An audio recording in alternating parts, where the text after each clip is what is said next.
Welcome to the opening bell of the NFL Stock Exchange podcast. I'm Trevor Sikkema. That is Connor Rogers joining you with just about 24 hours until night one kicks off of the 2023 NFL Draft. Connor, I'm so pumped, man. I know it's a cliche that I start all these podcasts saying I'm excited, we're about to have fun, this is awesome, but it is. It's all of those things, man. We're 24 hours out, and here we are giving the people our final predictive mock draft, giving them all the rumors, all the sources, all whatever we are hearing of what's going to happen on night one, buddy.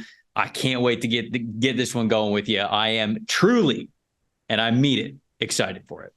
To be fair, two things. One, that is absolutely your personality, and I love it. Like, you come in, there's never like, we're recording a podcast today, wish we were somewhere else. It's always like, this is awesome, everything's awesome, we're going to have a blast, and I think it's one of many things people love about you, Trevor, and something I genuinely appreciate. Number two, it's draft week. Like, we have done how many months of preparation of this draft class to get to this moment? This is our final goodbye. I mean, I know we'll do the grades and we'll get to talk about all the players a lot on NFL teams, which is an amazing transition.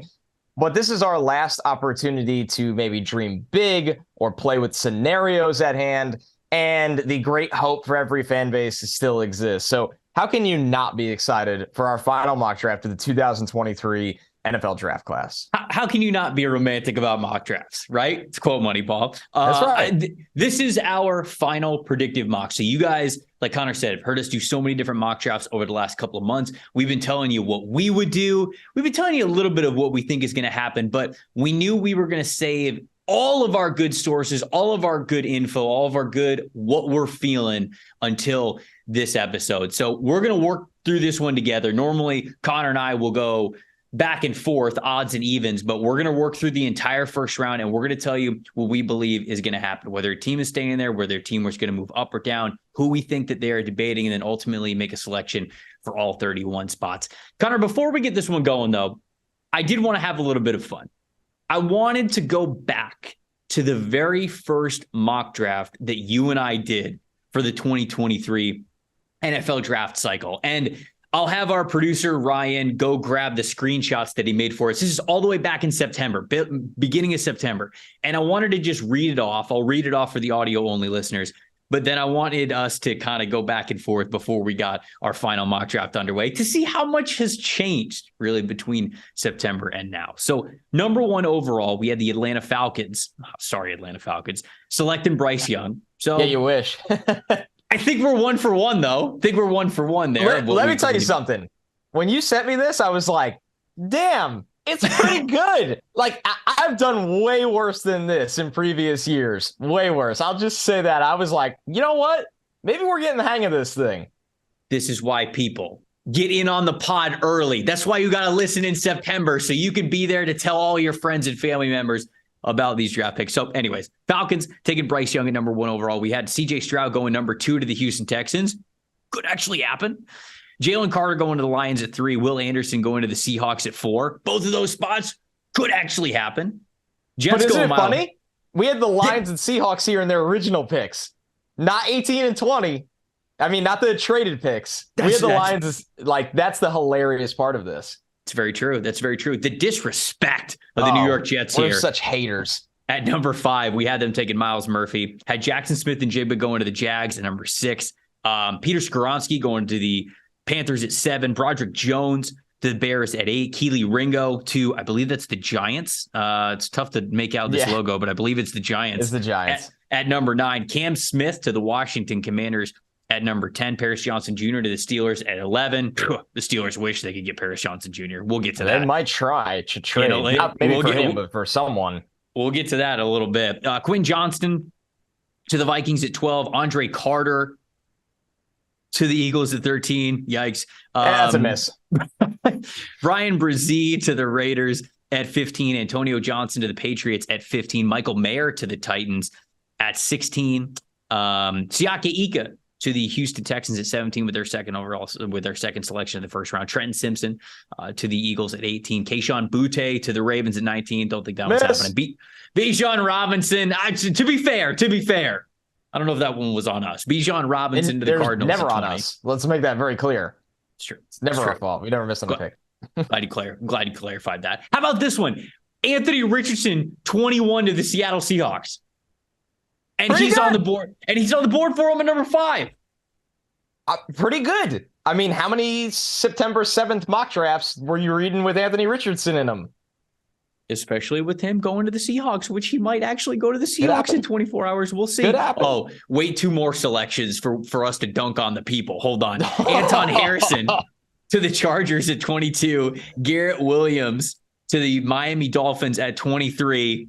Oh, double whammy. Well, number one, Garrett Williams legitimately would have had like fringe first round hype maybe if he didn't get hurt. I really do believe that. But the Dolphins not even having this pick is wild plot twist. Number 24. Folks, the Colts were on the clock on this mock draft, and we stayed true to ourselves before we even knew what staying true to ourselves meant. Will Levis on September 7th, you were destined to be a Colt. And we had it here in this mock draft. At 24. Wow. You absolutely love to see it. The Cowboys at 25, Cooper Beebe from Kansas State. He's not in this draft class. 26, Isaiah Foskey to the Cincinnati Bengals. Tanner McKee going 27 to the Lions. A little bit of a miss there. Jordan Addison going to the Green Bay Packers at 28. Ja'Kalen Roy going to the Kansas City Chiefs at number 29. Arik Gilbert, salute. There he is. Early listeners of the pod know. Oh, man. That's a beauty. To my Buccaneers. I made this pick, right? That's the best part. Like, Trevor is just full control here, like full Matt Rule in this situation. He's got full control. He takes his guy for his team. I mean, there's just you couldn't even find a way to blame me for that one. There's not even an out. It's the game of Clue. It was Trevor. Listen, just wait on it. All right.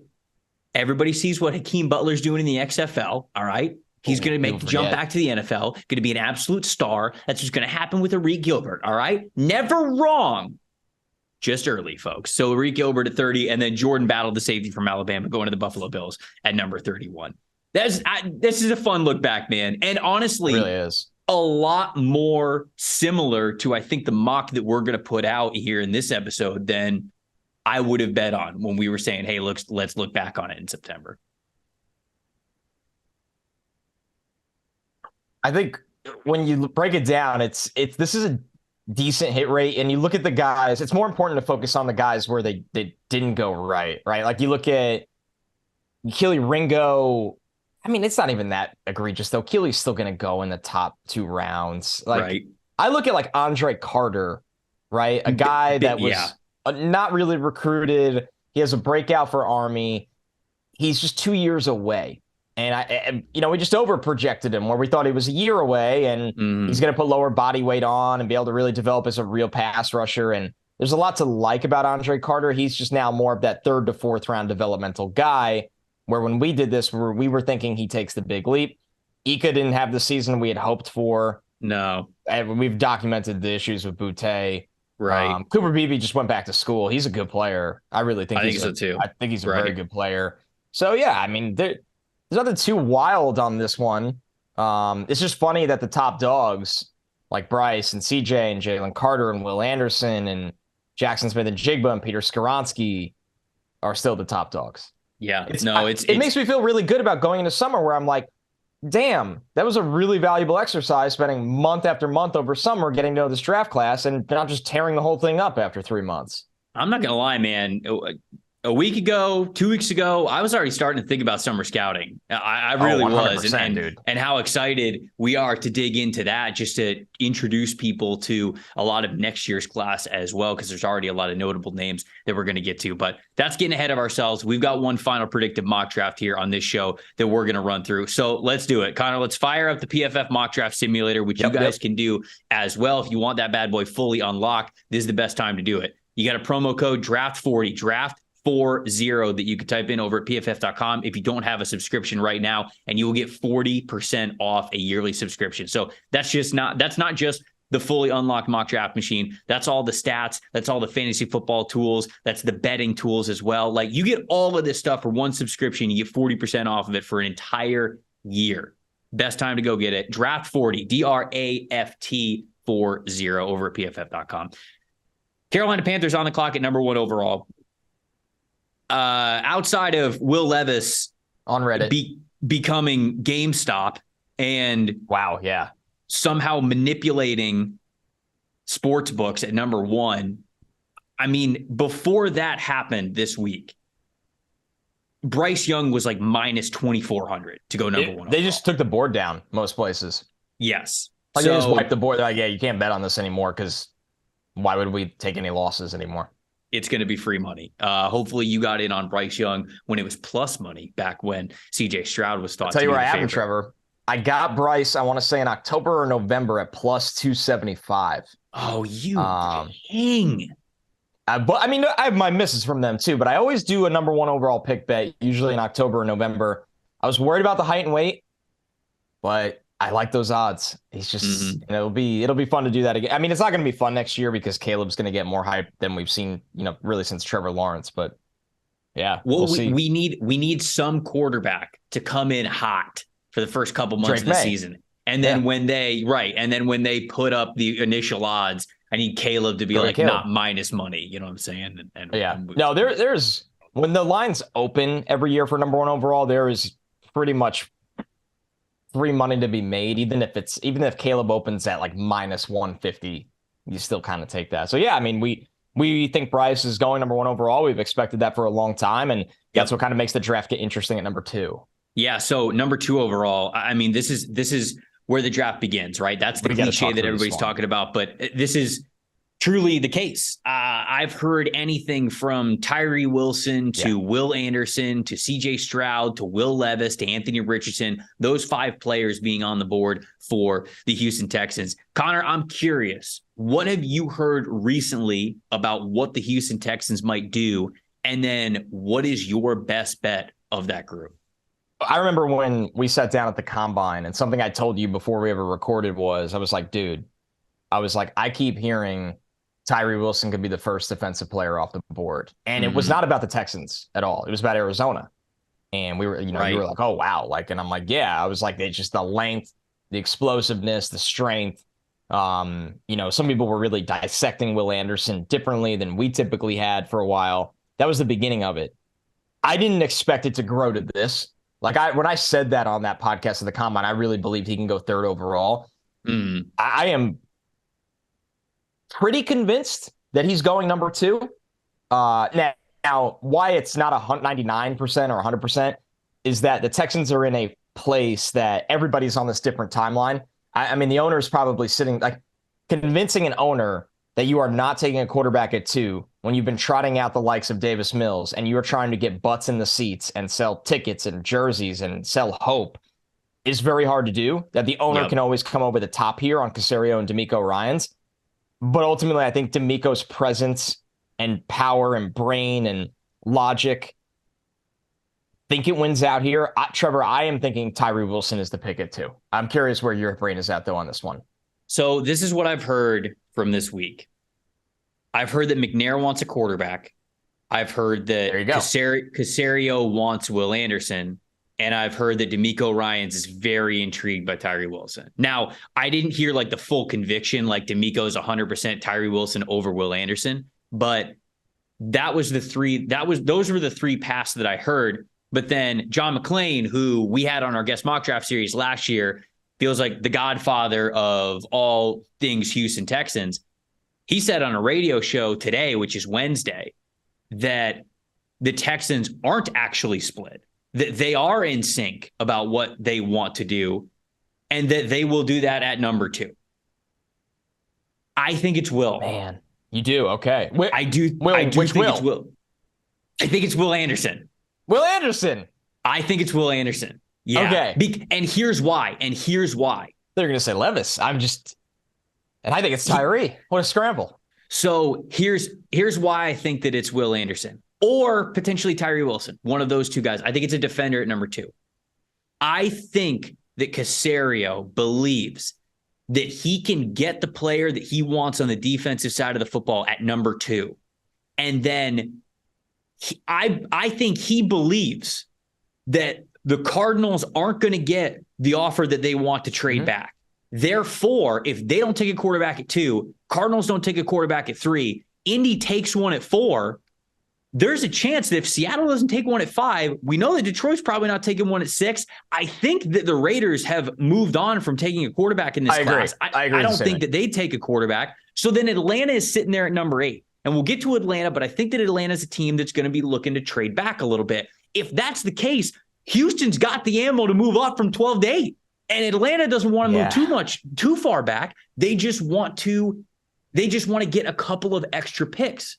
So I think Caserio is convincing himself we get the defender we want at 2, and then we stay aggressive for a quarterback when 1 or 2 of them drop. That's my thoughts. I think we are very aligned that this pick is not a quarterback. Right. And with the caveat that an owner can always win out, but that's bad business for an owner to come over the top. I mean, it would be good business, in my opinion, if it was CJ Stroud, but we know they're just not doing that. Everything we've heard for a long time. And I feel like Lance Zierlein, who not only does just an incredible job for NFL.com, but also an incredible handle on the Houston market, was the first one to hint this out. Like, hey, Houston can go non-quarterback at 2. Yeah. And I know people called him crazy weeks ago. People did. Look at now. I will say, I think it's going to be Tyree Wilson. You think it's going to be Will Anderson. We can put Will Anderson in the slot. Like, I have no problem with that. I like that we are aligned that it's not a quarterback. Yeah, I don't think it's going to be a quarterback, but I don't have a feeling one way or the other. I've heard Tyree more than I have heard Will. Me too. I just at the end of the day, it's hard for me to admit that somebody's going to take Tyree Wilson over Will Anderson. It's really hard for me to admit that. But if you've got conviction on Tyree, if you've got more conviction than I do, we can go with it, because this is kind of a coin flip here. I think it's one of these 2 dudes. It is. I think if it's close, I think we should go Anderson. If it's close, I think we should go Anderson. But if you've got a ton of conviction for Tyree, we can go that way. I won't push too far on it. I think the benefit of it is that no matter which one we go, I think Arizona goes the other, right? No. Or you don't think that? I don't. I do have one note on Arizona. Yeah. I do have one note on Arizona when we get to them. That is away from those 2. But man, I'm curious to hear what you think about Arizona now. So let's not make the pick yet. Let's talk through Arizona. So what is your take which one do they like, do you think, out of these 2? I think they'd rather have Will Anderson. Yeah, I know they like the floor of Will Anderson. That's something I've heard. I think they're going to draft Paris Johnson Jr. Okay. So you've come around on that's been a late buzz item. Kyler Murray wants him. Right. I've talked with some people in the know. Okay. And Paris Johnson Jr. had a great visited Arizona. They had him in for a top 30 visit. I know that the reports are out there that Kyler's pushing for it. And here's another thing. If Arizona really believes that they're a ways away, and they should be because that roster is poop, pardon my language, you've got to build through the trenches. So I know that doesn't necessarily take any of either of the edge rushers off the table, but Arizona just signed Kyler Murray to a massive contract. Kyler Murray just got hurt. Arizona had the 30th ranked offense according to PFF overall grades last year. Offensive line. I should have said they had the 30th ranked offensive line. I think they're going to want to go offensive trenches. I think they're going to want to do everything they can to put the best offensive line in front of Kyler, especially seeing him get hurt and knowing how much money they're paying him. If there is any belief that Kyler's going to be on this team long term, I think this is Paris Johnson Jr. And I do believe that that's where they're thinking. I like Paris. I think they are absolutely bananas if that's where they go. And it's been a hot ticket this week. There's no doubt about that. I think he's the favorite now. Is he? Well, the problem with the betting market is it is heavily influenced by Reddit rumors and public opinions, which Reddit is definitely a part of that, rather than concrete data, info, and projections. For sure. Okay. Man. I think I have a little bit more conviction on Tyree at 2, but I would go Paris at 3 then. I think we split the difference then, right? Okay, that's fine. That's fine. If you got the conviction for Tyree at 2, let's go Tyree at 2. And then we will go Paris Johnson at 3. So then who do you think it is? Oh, let me drop in 2. What I did here at 3, but it wouldn't be my pick. It's just something I've heard like is more of a talking point than anybody wants to admit. Is that Arizona does love Witherspoon. Like they view him as, I heard that too. They view him as one of the best players in the draft. And like the conversation was everybody knew the conversation around them was Tyree Wilson and Will Anderson. And the thing, like I was stopped and they're like, well, also Witherspoon's in that combo. Like don't just exclude him from that combo. But I like your buzz about Paris Johnson. That's a game changer here. So to update everybody, we do have the draft right now going Bryce Young, Tyree Wilson, Paris Johnson Jr. Yep. That's wild. 4. Who you got? We got 3 quarterbacks on the board at 4. This is my biggest brain one rather than info. Like I'm very confident Bryce Young's going number 1 overall. If I had to lean at 2, I've had a Tyree Wilson lean for a while now. I'm really deferring to you at 3. Because I didn't have that info on Paris, but like I also have not been told that's not true. It definitely makes sense. Yeah. 4 with the Colts. This is what I keep coming back to. Ian Rappaport also, hold on. I just wanted to throw this in there. Ian Rappaport, who doesn't really tweet these things unless he knows, also said on Wednesday, Paris Johnson Jr., I believe the words were expected to be the first offensive tackle off the board. So if you figure that's going to be the case, he's going high. He's going pretty dang high. So yeah, he is for sure. So all we've heard with the Colts is Will Levis for. Are we bringing Destiny home? September 7th. In this scenario, CJ Stroud fell to 4. The stuff around Stroud right now is so hard to get a handle on. Yeah, I mean, the guy's tape is so good. There's not character issues with CJ Stroud. Like it's very teams are just not as high on him as everyone else. It's very odd. Anyway, I just go back to what I thought. The Colts, there being no buzz about Anthony Richardson in this spot, and Ballard valuing traits above all else. Steichen coming from Philadelphia and understanding the importance of a running threat in this era of football. This is a total gut feel, and I will go your way if you have info. I can't fully buy Will Levis being here with how much buzz there is around it. I keep coming back to Anthony Richardson in this spot. I really do. And it's all gut feel. I mean, there's also history feel, knowing what the quarterbacks Ballard has liked in the past and knowing what Steichen's done with the offense. It's just fascinating to me that all we've heard with this team is Will freaking Levis. It's a red flag. I think I might get burned for this. I think Levis is a pawn. I think 100%. I think Levis is a 10-day out from the NFL draft pawn, because we have heard Will Levis heavily for number 1. We've heard him heavily for number 2. We've heard him heavily for number 4. If it was one of those spots, I'd believe it. All of them, what I'm supposed to believe that all of a sudden we're all getting the same amount of info that every team in the NFL is high on Will Levis.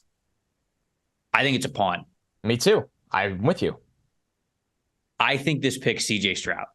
So, yes. Now, my gut feel is Richardson because of what I said about Ballard, but there also is no logical reason why this pick should not be CJ Stroud. I have 2 reasons why I think that it's Stroud. The first one is, I believe it was Ballard who said this. This was a couple of weeks ago, I believe he said it kind of like in a joking, lighthearted tone. I'm not worried because a lot of you guys are talking about the quarterback that we're going to take. And he's like, that's not even the quarterback that we like the most. And you guys are talking about. And at the time, we were only talking about Anthony Richardson or Will Levis going to the Colts. I don't really think that anybody was talking about CJ Stroud going to the Colts because nobody thought that CJ Stroud was going to get past number 1 or 2. I also specifically remember Ballard focusing on accuracy. has mentioned the word accuracy multiple times. Now, of course, every general manager, every head coach wants their quarterback to be accurate. But when you continually bring that up, and that's an emphasis point, you have an incredibly accurate quarterback with incredible fundamentals coming out who is very confident when playing within structure, but between the tackles, wants to be a pocket passing quarterback. I think that's what they want. I genuinely believe that if Stroud is on the board, he's going to be their pick.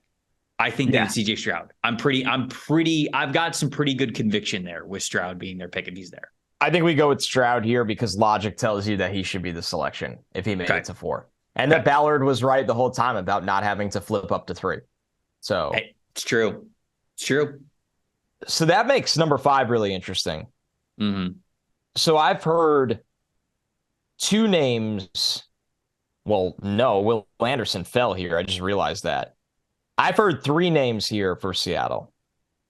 I've heard Anthony Richardson, like everybody else has recently. I've heard they love Witherspoon. And I've heard they love Will Anderson. Now, that's a lot to unpack because Will being here is going to be a surprise to some. Mm-hmm. Oh, and by the way, like I've said for a long time, like if any team will take Jalen Carter this early, it's Seattle because of their track record. Unless I'm being thrown off the path, I've heard they really are not sold on like the risk with Jalen Carter. Ooh, yeah, that could be thrown off the path.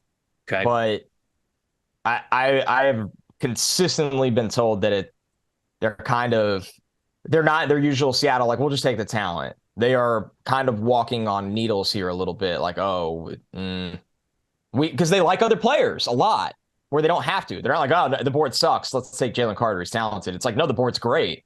These guys are awesome. Mm-hmm. Where's your mind at with the 3 names that I said? I think Jalen Carter goes one of 2 places: 5 to Seattle, 6 to Detroit. That's what I think. I was thinking 9 to Chicago. I don't think he gets that far, personally. Really? Okay. I could see somebody trading for him. I don't think Detroit takes him. I just cannot see Dan Campbell signing off on that. I can't get around it. Maybe. I don't know, man. And it just depends how much you weigh Vegas into what you think might be happening, because I feel like there's been a lot of buzz around the Lions and the Seahawks taking Jalen Carter. And I think his over-under is set at like 6.5. So basically, like, are those 2 teams going to take him or not? And I believe now he's the betting favorite to go 5. So maybe books just don't have a clue right now. Like you said, maybe they're being moved by money and not sources this year because this draft is super unpredictable. But I think that Jalen Carter does go one of these 2 spots, and Will Anderson goes the other one. Like, that's it. The Lions would not pass on Will Anderson. I will tell you that with conviction. 100%. No. Yes. If Will Anderson's there, they're absolutely taking him. But if Jalen Carter's there and Will Anderson isn't, I don't know. Kind of. I think they love Witherspoon though. Yeah, they love Witherspoon. They take Witherspoon. I think they would take Witherspoon in that spot.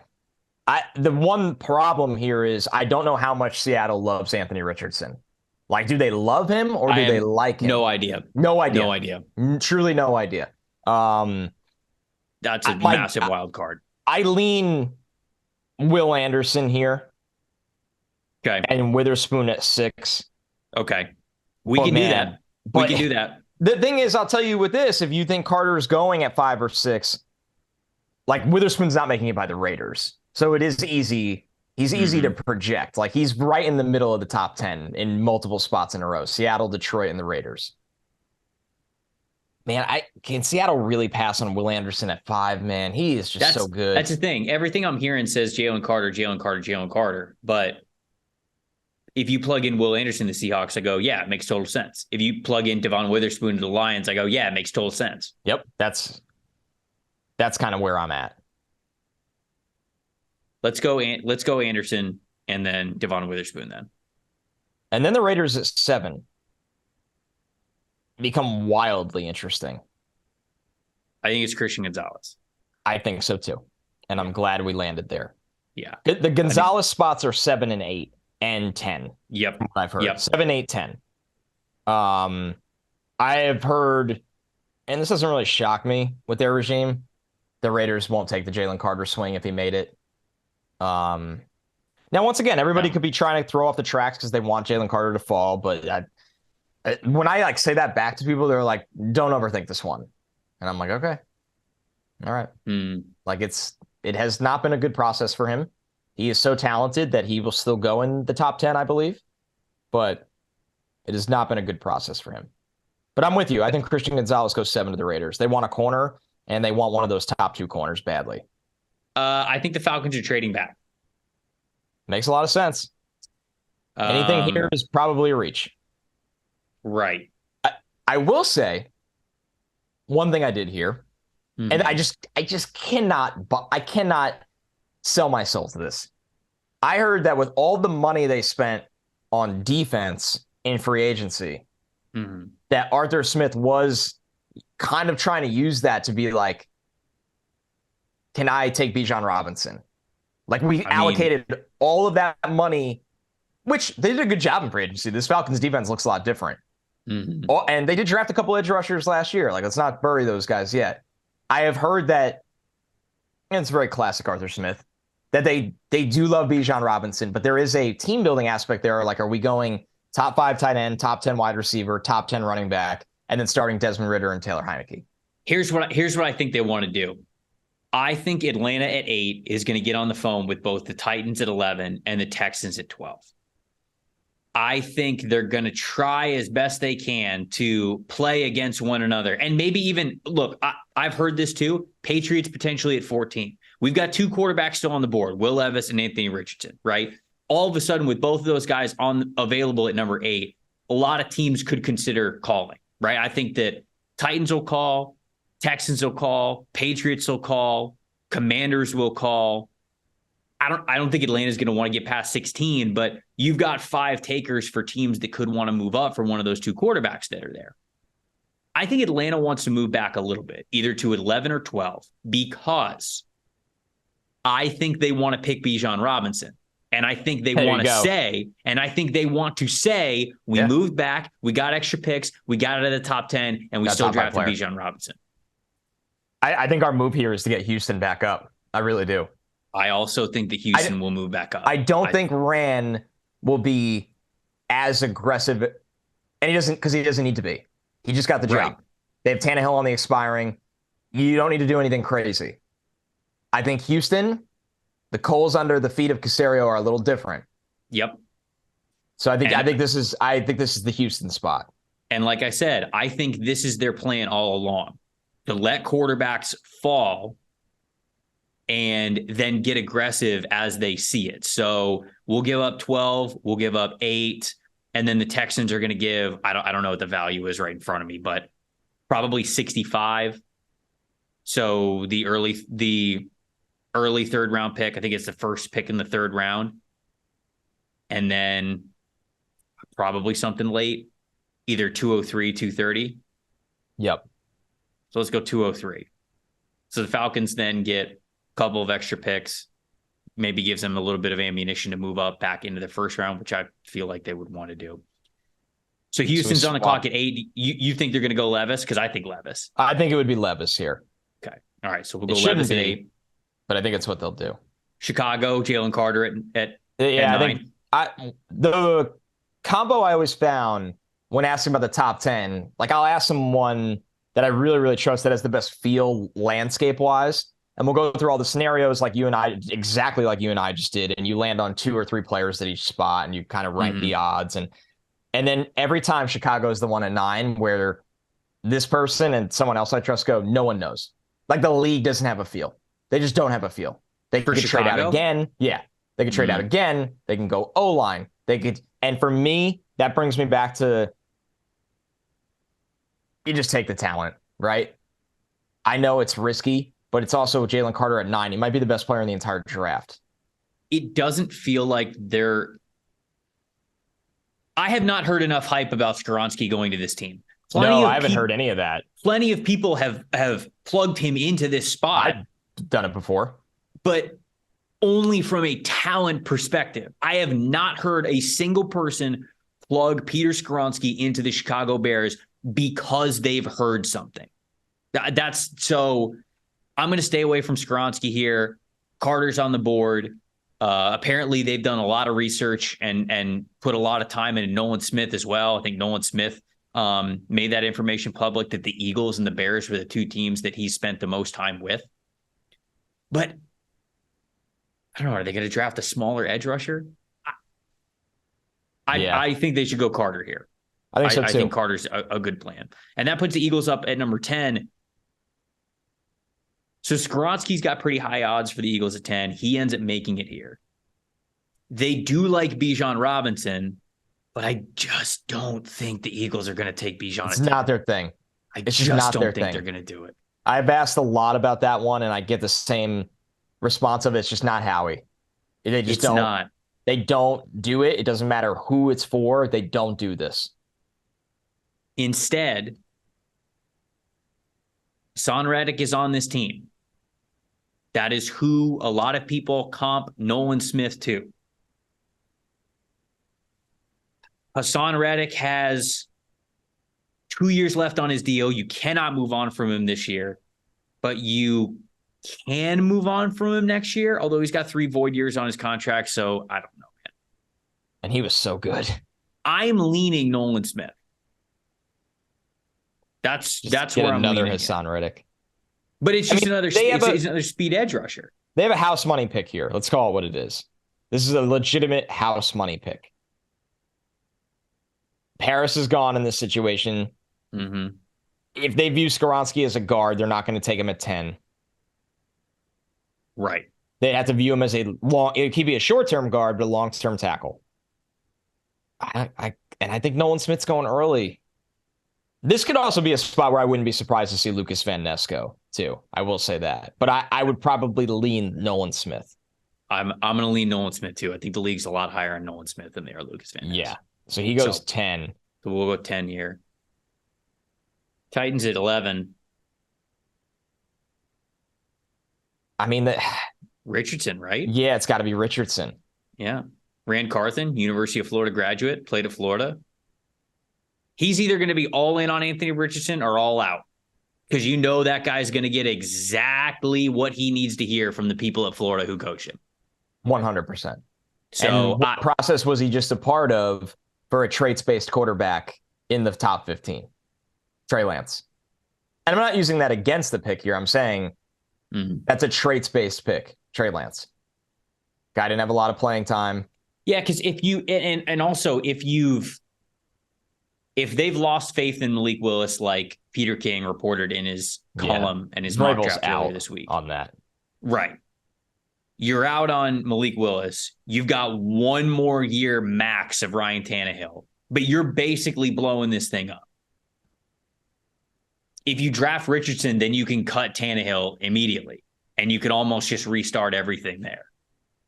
I don't think the Tennessee Titans are a good environment for Richardson to get dropped into, but him and Derrick Henry in the same backfield, good luck. It's a lot of beef. Good luck defending the run. Their offensive line's got to get a lot better. But do you think Richardson here? I've got no other sources on Tennessee. I'm just struggling with him falling so far. Like, part of me says Skoronski, or JSN, but he's falling. You got to get Richardson off the board. Richardson's range was always the most volatile. It was always going to be the biggest. Yeah, because if you love him, you would take him at 3 and you wouldn't blink. Yeah. But how many teams love him? I think it's Richardson. Okay. All right. Richardson. Tennessee's tricky. Yeah, they are. So Falcons back up at 12. I think we know what we're doing. Bijan. Yeah, it's Bijan. Bijan's gone. I think they want to hone in on Bijan. They just want to go about it the right way. Packers at 13. This is the first mock draft we've done since the Aaron Rodgers trade. First of all, congratulations, my friend. Sir. Welcome to the land of expectations and being incredibly stressed when your team barely loses a game every single week.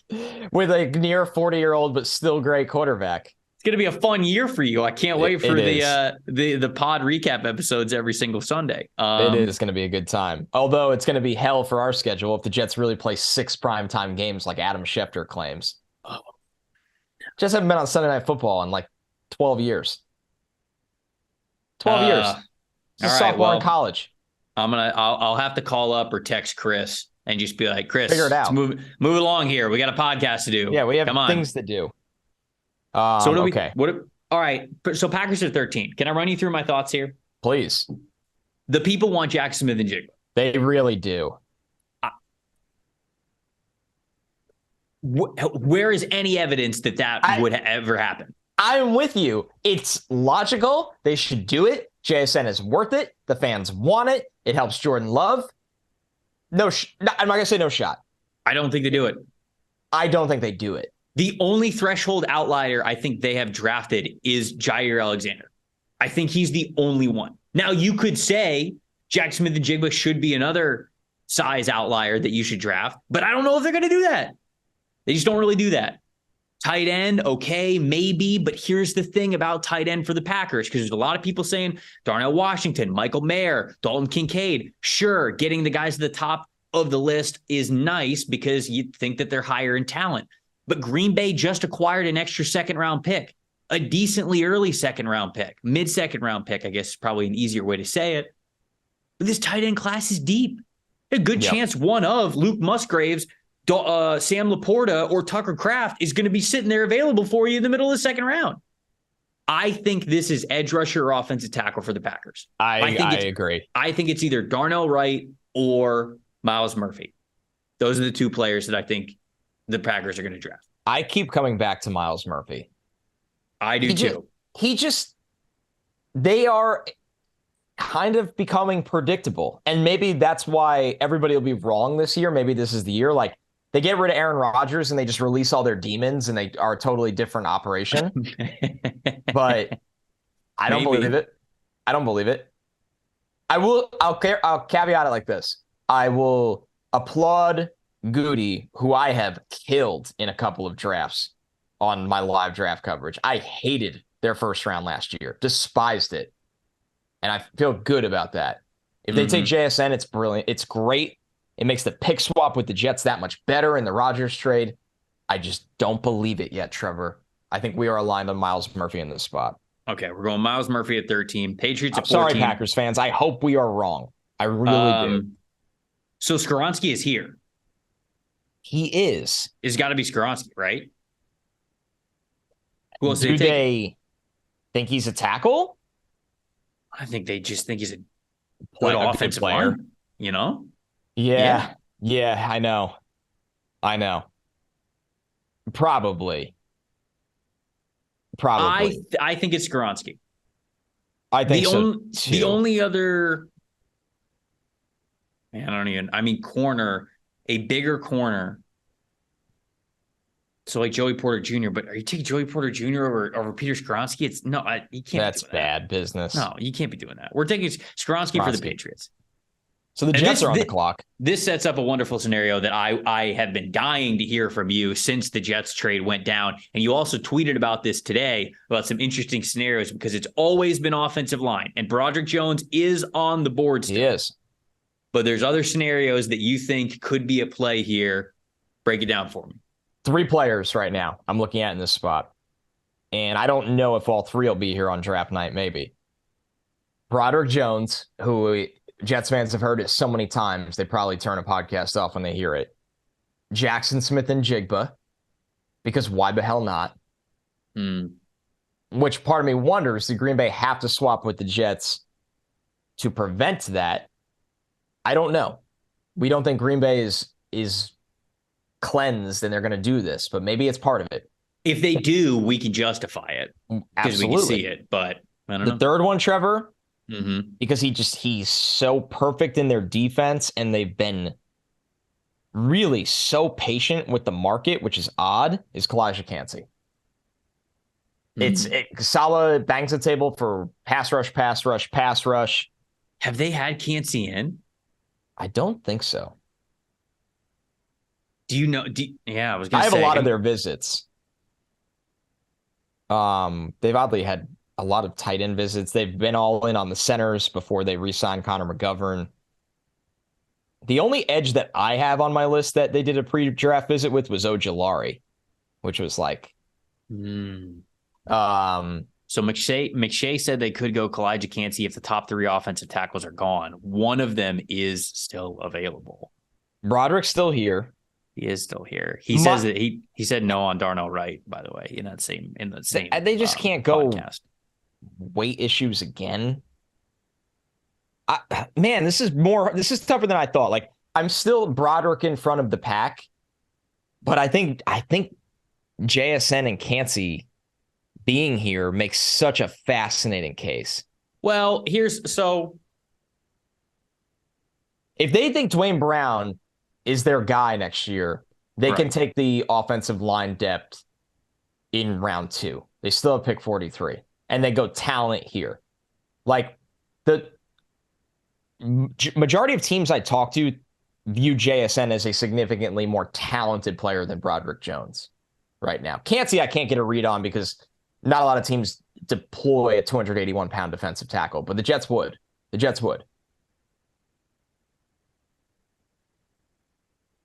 Broderick's so boring, but it's like you just fall back to it every time. But where does he play for the Jets next year? Maybe he doesn't have to. I mean, like, that's right. Like, that's the luxury you want.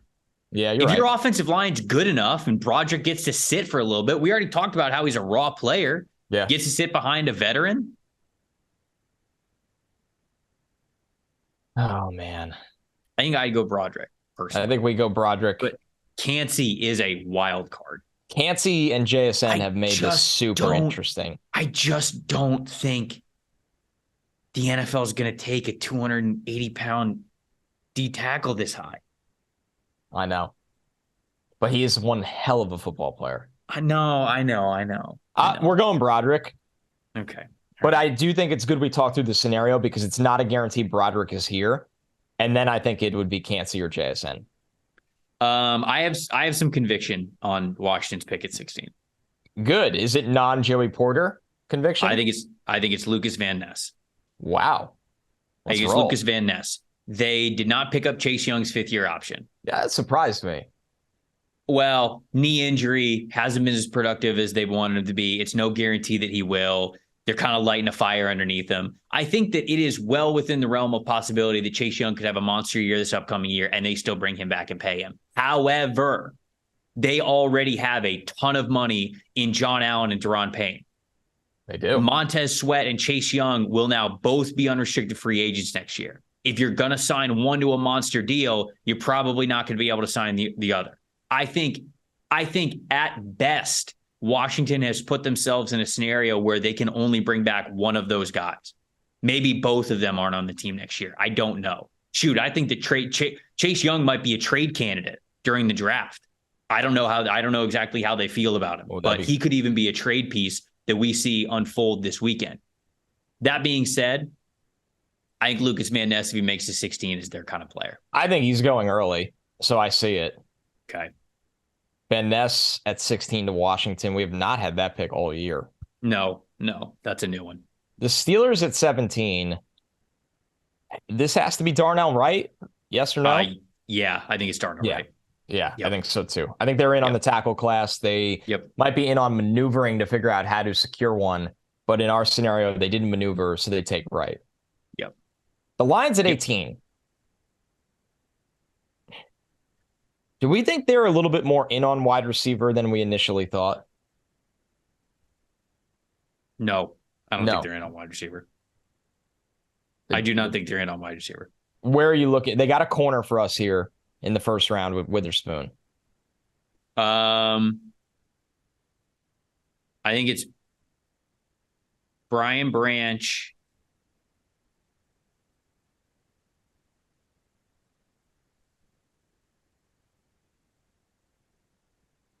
Elijah Cansey. Tell you a sneaky one. What's a sneaky one? Sneaky one is Will McDonald.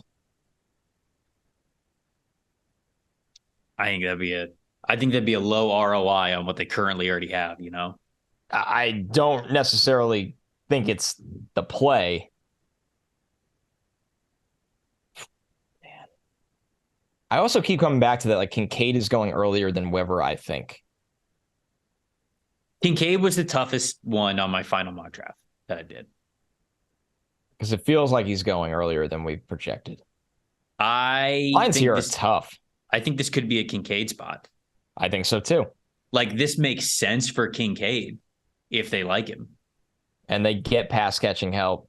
They're going to be without Jameson for 6 games. Get big athletic pass catching help. Mm-hmm. So like when Jameson comes back, you still have that element in your offense. Nothing You're changes. Balanced.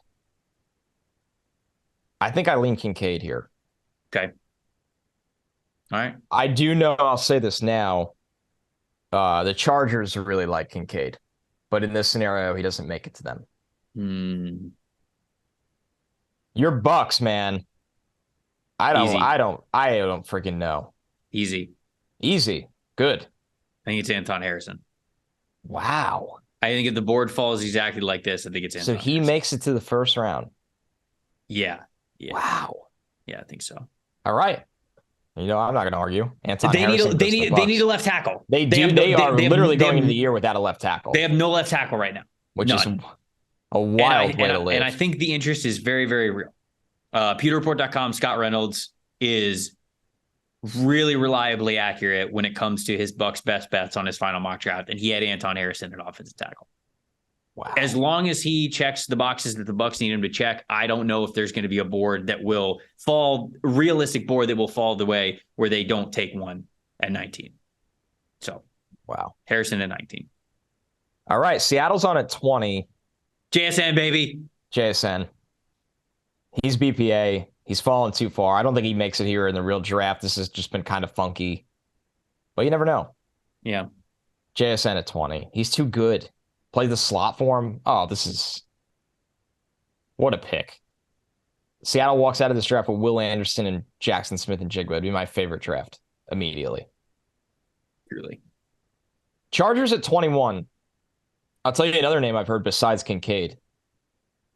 Quentin Johnston. Is a recent name I've heard. I've heard Jordan Addison. I just keep hearing pass catcher for the Chargers over and over and over again. I got a different pass catcher for you. You looking at Zay? No. Okay, good. I haven't heard anything concrete about this, other than doing some research on some top 30 visits and realizing that the Chargers aren't necessarily locked into taking a player that's been a widely reported top 30 visit over the last couple of years. What about Jahmyr Gibbs? Think about it. Okay? I think they're on running back too. The team wants to get faster. The team wants to add more speed to the offense. Now, we always think of wide receiver because we know that they want to add deep speed. This is a tough draft to force yourself into a wide receiver because none of the three that are on the board are like, yeah, we got to have them first round deep threat kind of players.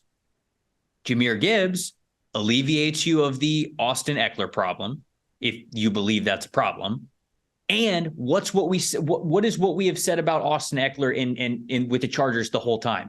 You can't get rid of this guy because he's way too much of your offense. Not only is he the guy who's carrying the ball out of the backfield, but he is a major part of their receiving game. Jahmyr Gibbs led Alabama in both rushing grade and receiving grade this past year. We know what he could be out of the backfield, and he's one of the most electric playmakers we have in this class. So if the Chargers are looking to get faster, more dynamic, Jahmyr makes a lot of sense. I haven't heard it, but it just makes a ton of sense to me. If you think they're going wide receiver, we can go wide receiver here, but I wanted to speak my piece about it. All I've heard with Gibbs is that wherever you think he's going, it's higher consistently because it's the Bijan effect where wherever you thought Bijan was going, it's higher. And that trickled down to Gibbs because all the teams at the middle of the back end of round one that thought they were going to get Bijan go, well, I also love Gibbs, so I'll just take Gibbs. I have also heard that the Miami Dolphins like Jahmyr Gibbs a lot. Sucks to suck.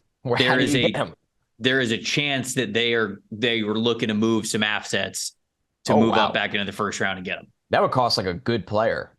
It's a winning window for him, though. You know, you're right. That would be something if Miami finds their way back into this first round and gets more speed on an offense that's just filled with speed. So Gibbs at 21, I think is where we land. I think I'm going Gibbs at 21. I like running back to the Chargers and have liked that for quite a bit. If we nail that one, Oh, man. You guys owe us 100 comments to help out the algorithm. And you have to watch every single summer video 4 times. And you have to watch every summer video 4 times. So Jahmyr Gibbs 21 to the Los Angeles Chargers. Here we are with the Ravens at 22, Vikings at 23. I'm gonna say this, Connor.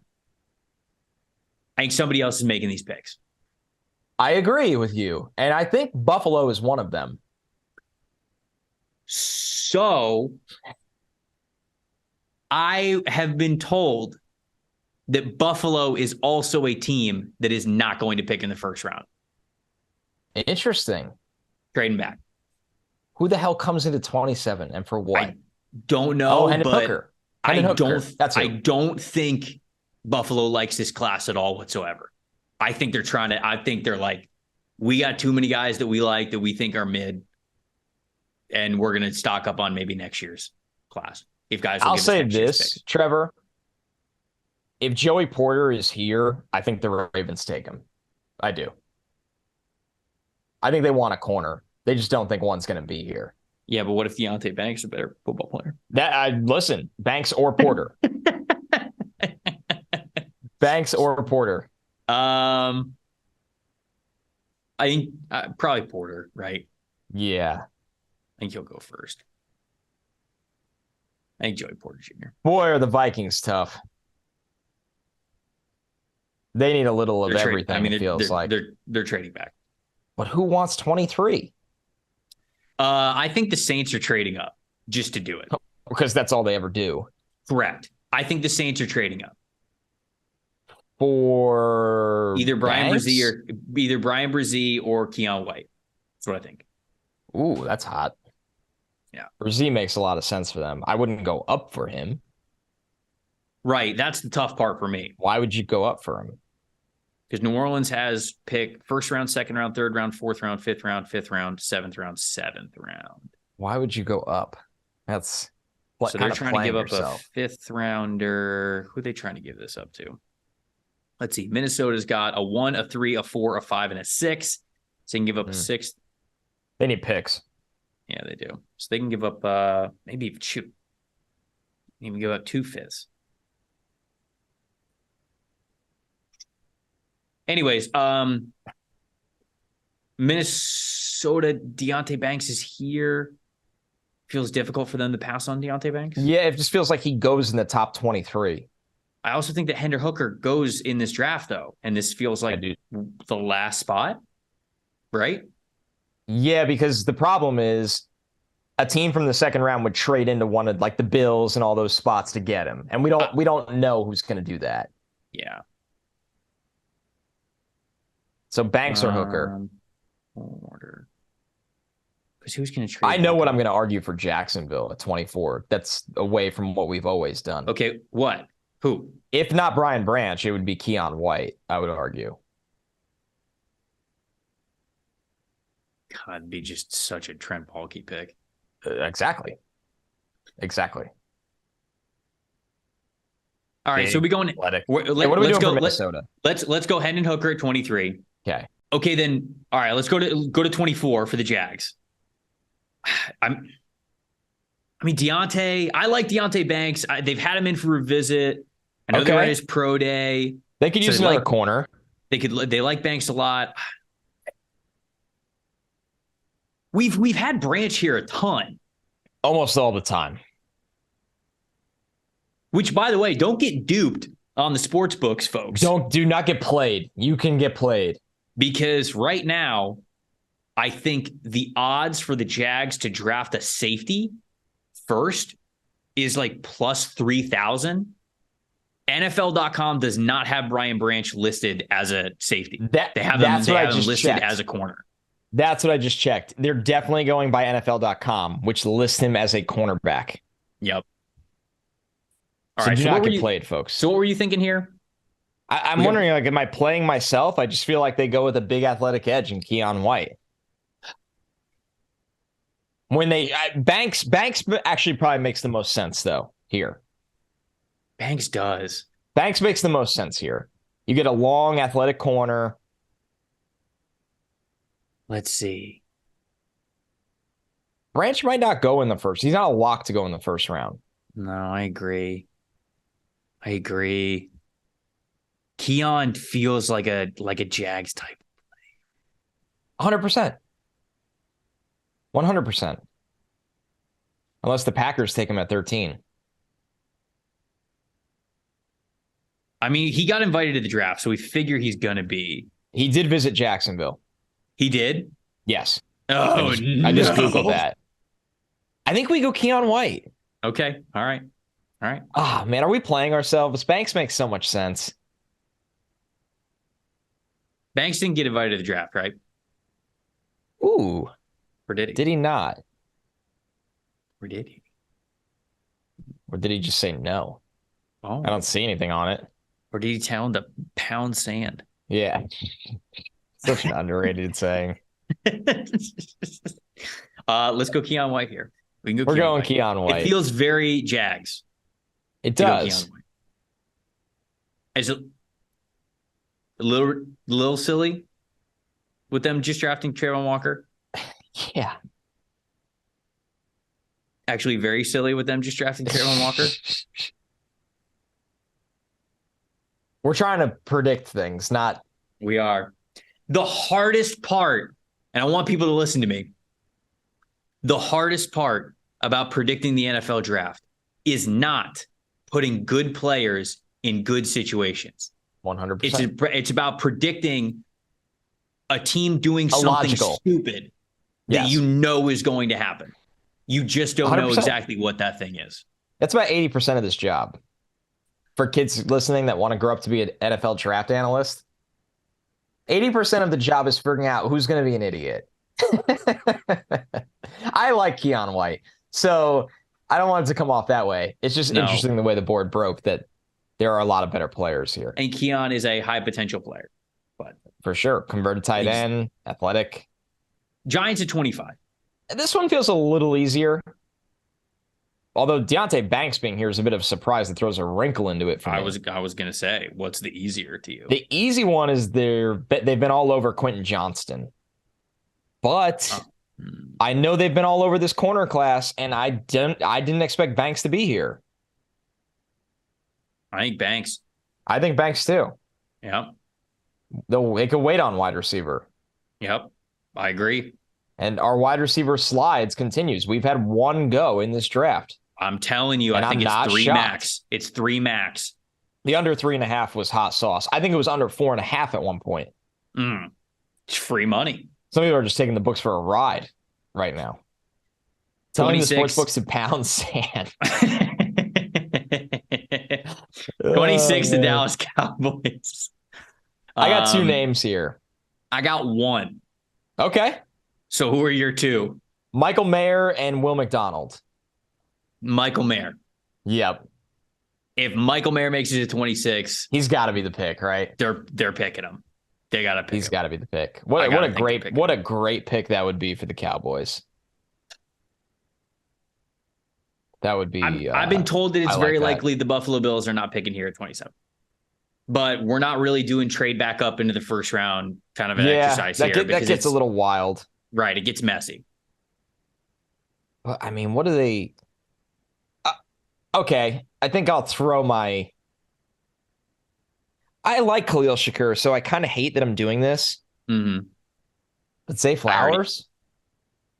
I'm taking a wide receiver here.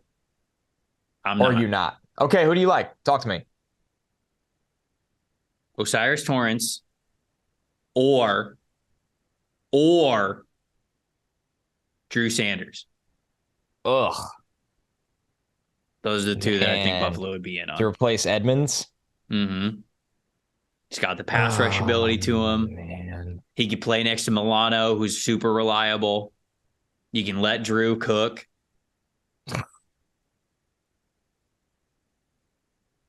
I don't know. I don't know what the. I also think that the Bills are probably going to be heavily in on Jack Campbell. Like I think Jack Campbell's sense. There's their round 2 pick right there, or trade out of this pick and take him later. Oh, but Branch is here too. Branch is here. Branch, a good football player. Branch is good. What's their safety situation with Poyer and Hyde? Well, they got Poyer back, and then Hyde is probably on his last year. I'm going to double check that right now. I am. I'm looking up. Yeah, Hyde's on his last year, and then he's got 3 void years added on. Ooh. And he's 33 this year. He's 30. Poyer was a surprise that he went back, but good for the Bills. He is on a 2-year deal, but a lot of the guarantees are this year. So they can get flexible there. It's not crazy to take. I haven't heard them connected to Brian Branch, but just it's not insane at all. I just wonder if they take a wide receiver.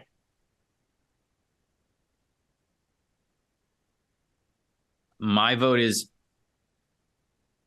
either Jack Campbell or Drew Sanders. I'm going to be honest with you. Really? Yeah. Yeah. And I don't think I don't think either are going in the first round. Yeah, I don't think either are going in the first round. I really don't. I'm gonna look this up live on the show.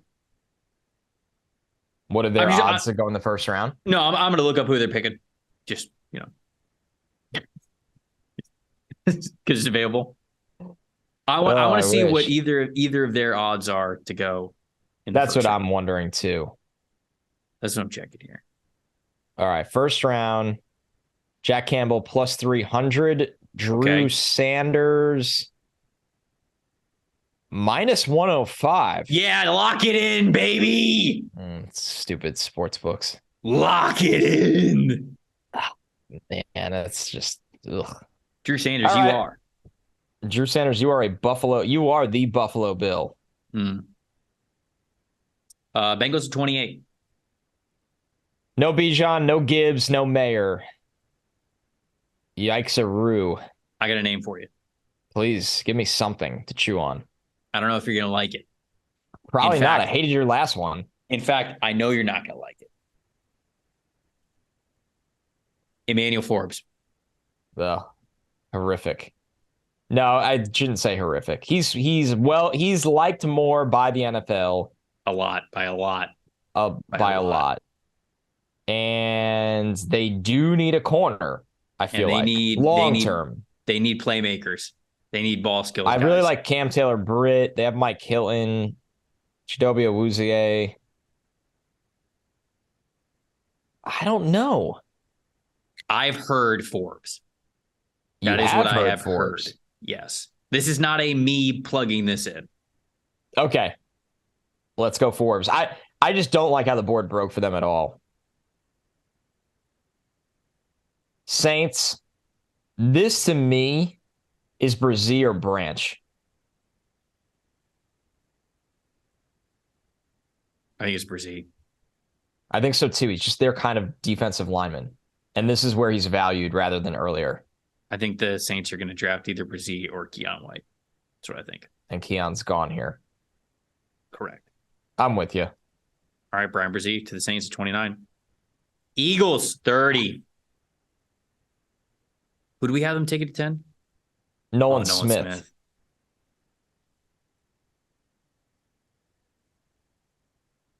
Do we think Torrance go in first round?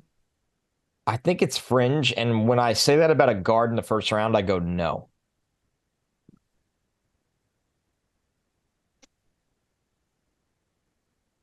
Eagles at 30 what about is Darnell definitely Washington. That's a fun one. I've heard none of that. I have not heard this connection one time. I'm starting to wonder if Darnell's not going in the first round anymore. I don't know if he is. I don't know. I have no idea. Be crazy to me. Could they take interior O-line here though? Yeah, that's why I wonder if Torrance their type. Yeah. Because you'd be able to play Torrance at guard because you're not playing Juergens at guard. I don't think so. I think everyone's just like slotting Cam Juergens at guard, and he's not a guard. 6'2", 303. Okay, I'm measuring him up against interior offensive linemen. Let's just measure him up just against guards. It's got to be a very low percentile weight. He is 10th percentile in height, 16th percentile in weight. Obviously, he's fast as hell for a guard because he's a center. What was I want to look at, not that lines fully matter at this point of the draft, but I'm curious what the juice is on him. Is he not listed? He is not listed. He's not on the board here to be a first round pick. Now that doesn't mean anything at all. Who? It's just that Torrance is not on the board to be a first round pick. No, you can't get his odds at what I. Oh, no, he is. He was hiding. He's minus 175. I think this spot is him or Avila. Then Torrance. And it's Torrance. Yeah. Who I rank higher. Yes. So the Eagles take Torrance. Yep. We're thinking wide receiver here, right? I like Quentin Johnston here. I do too. And I know Zay Flowers is friends with Patrick Mahomes is all the rage. I like Quentin. I still think Quentin Johnston goes in the first round. Now, here's the stick of dynamite for the Bills and the Chiefs is the constant rumors about DeAndre Hopkins. If the Chiefs get Nuke, then the Chiefs. Isn't Hopkins going to the Ravens? Is he? Not that that's official. Sorry, I didn't mean to say that as if it's official. How casual were you just now? No, I went, okay, so like Lamar. You're more casual than a hoodie in a wedding. Yeah, isn't he going to the Ravens? You didn't hear? Lamar tweeted out the cryptic emoji, and then I feel like people were just like, "Oh, they got Hopkins," because like his list of demands was like Odell and DeAndre Hopkins. I love the quarterback list these days. And then like this is complete hearsay, but it's like, "Oh, I'll sign the deal that you guys have out there for me if you go get DeAndre Hopkins and Odell." And they bring back Sammy Watkins and Deshaun Jackson.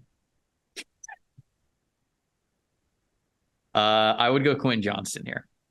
I would too. What's Quentin Johnston's odds to be a first-round pick? Probably very high. You probably can't make a lot on that. Let's take a look. He is minus 400, Trevor. I think he's going in the first round. Yeah, let's do it. Giants would be in play. Chargers would be in play. Chiefs would be in play. Bills would be in play. Boom! There it is. The final one from this group. Final predictive. I'm going to be honest with you here. And maybe it's because we're like sweating it because we care so much about our last predictions and we want to be right. That was a lot harder than I expected. 100%. Like, yeah. Because there's so many dominoes. This is mock drafting 101, but it feels more so than ever this year. One pick changes your next 10 picks where you're going to be wrong because of something in front of you that we ran into it. Like we had to get Anthony Richardson off the board to 11 in Tennessee. Like he had to get off the board. Right. Yeah. But I also think that could happen.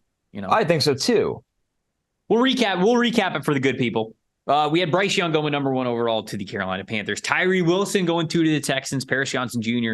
3 to the Arizona Cardinals. CJ Stroud to the Colts 4. Oh, the Will Levis bit. I hope we're wrong. I'm just going to say it. I hope we're wrong. Will Anderson to the Seahawks at 5. Devon Witherspoon to the Lions at 6. Christian Gonzalez to the Raiders at 7. Will Levis to the Texans at 8.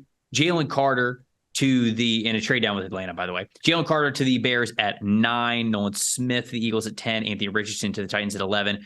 Where the Falcons ended up selected was number 12. Bijan Robinson, running back from Texas. Miles Murphy to the Packers at 13. Peter Skoronski to the Patriots at 14. Broderick Jones, the Jets at 15. Lucas Van Ness, the Commanders at 16. Darnell Wright, Steelers at 17. Dalton Kincaid to the Lions at 18. Anton Harrison to the Buccaneers at 19. Jackson Smith-Njigba to the Seahawks at 20. Jameer Gibbs to the Chargers at 21. Joey Porter Jr. to the Ravens at 22. Hendon Hooker to the Vikings at 23. Keon White to the Jags at 24. Yeesh.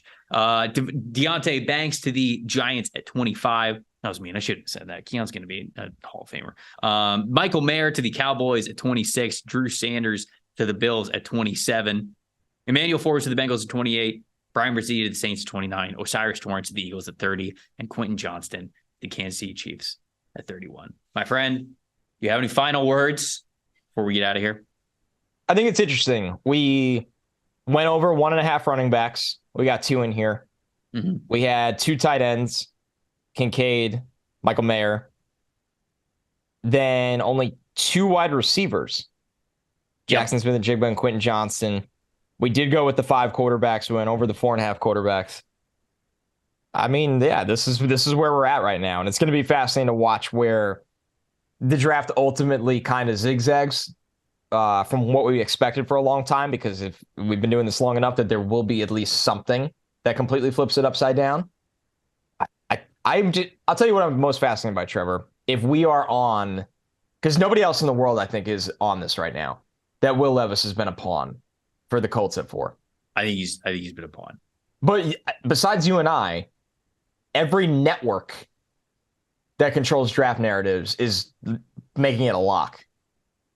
So we'll see. We shall see. Those are our thoughts on our final mock draft. Let us know what you guys think of the final mock here, about what you think is going to be the final selection when your favorite team comes on the board, how you think the NFL draft is going to play out specifically in night 1. We would love to hear from you. YouTube.com/@NFL Stock Exchange. Hit us up in the comments, like the video, subscribe. I just got to say this. Subscribe. We are, yes, trigger those bells. I just want to say, Connor, we are so close to 10K. Man, we started this channel at the beginning of February, and here we are 24 hours out from night 1 of the NFL draft, and we are almost at 10K subscribers. Insane. My jaw figuratively on the floor, because physically I couldn't do that, but y'all are just the absolute best. Thank you for rocking with us. All the incredible comments, all the views, everything. We got a lot more content obviously coming your way, so make sure you guys are sticking around for that. Audio only people, if you want to get in on the comments and the opinions as well, at Tampa Bay Trey, at Connor J. Rogers on Twitter. It's the same thing on Instagram. We're going to be coming to you live, folks, after night 1 of the NFL draft. Connor and I are going to stay up. I got to imagine. So when are you? I was just going to say, we're going to talk through the podcast planning while doing the podcast right now. Right. When are you off of your draft night obligations? Because I'm on the desk for Pro Football Focus's show on night 1, and I think that'll get done 30 minutes after the draft probably ends. So do you have any idea when you're going to be home, when we could go live? So we'll time up pretty well. So I will be done when the draft ends, because we are NBC, we are taping. For everybody that's asked, if you didn't hear the last pod, thank you so much for caring about where Trevor and I will be draft night. And like Trevor said, he will be live for PFF. I will be taping analysis videos in our NBC studio, and they'll be released right away, so you could watch both at once. Trevor, I will be done when the draft ends. I will be done. The good thing is, at that middle of the night, there won't be any traffic back from Connecticut to Hoboken, so it'll probably time up just right when you are done, because it sounds like you are taping stuff after the draft. A little bit. It'll take me about, I think, 50-ish minutes to get home. So we will be on 12:45. I was going to say, I think if the draft starts at 8:30, but technically I don't think we're going to get the first pick until, the draft, starts at 8. I don't think we're getting the first pick until like 8:30, because they always just drum up the pageantry a lot. Kings of Leon will come out, and it's like, you're just like, what? But to be fair, I've not watched the draft in like 10 years. Kevin Hart's going to say, I don't know, like there's something, JJ Watt's going to come back for, I don't know, man. Like it's just, I don't get it either. The Rock's going to do some sort of like promo intro. Right. Yes. So I think that it's probably going to get done around 11:30, 11:45. Yep. So why don't we just tell people somewhere between 12:30 and 1 a.m. is when we are going to go live. And we're going to give you our reactions to everything that we saw in the first round, recapping everything, all the craziness that's going to happen, the picks, the trades, any veteran players that are moving. We know it's going to be a wild night. So just wanted you guys to look out for that. It's going to be right here on this channel. We will go live. We would love for all of you to be in on the chat. I know that it's late at night, but we know you guys are going to be buzzing. Or if you haven't. Well, that's true as well. But I want people in the comments, man. I want to go through. No. It'll be early in the morning for some people. Oh, that's true. That's very true, because the time changed, and we got so many great listeners all across the world. We have an international audience. We are Mr. and Mr. Worldwide. What? Oh, man. Pitbull couldn't evaluate anybody the way that we can. You don't know what Anton Harrison's past sets look like. So come hang out with us. We want to react with all of you guys at the end of night 1. It's going to be so much fun. So we're going to be live right here on this channel somewhere between 12:30 and 1 a.m. So NFL draft after party. It's going to be sick. We're doing shots. Smash subscribe. Please. Our families are starving. I'm Trevor Sikkema. That is Connor J. Rogers. Thank you so much for listening to the NFL Stock Exchange podcast. We will see you guys after night 1 of the 2023 NFL Draft. See you then.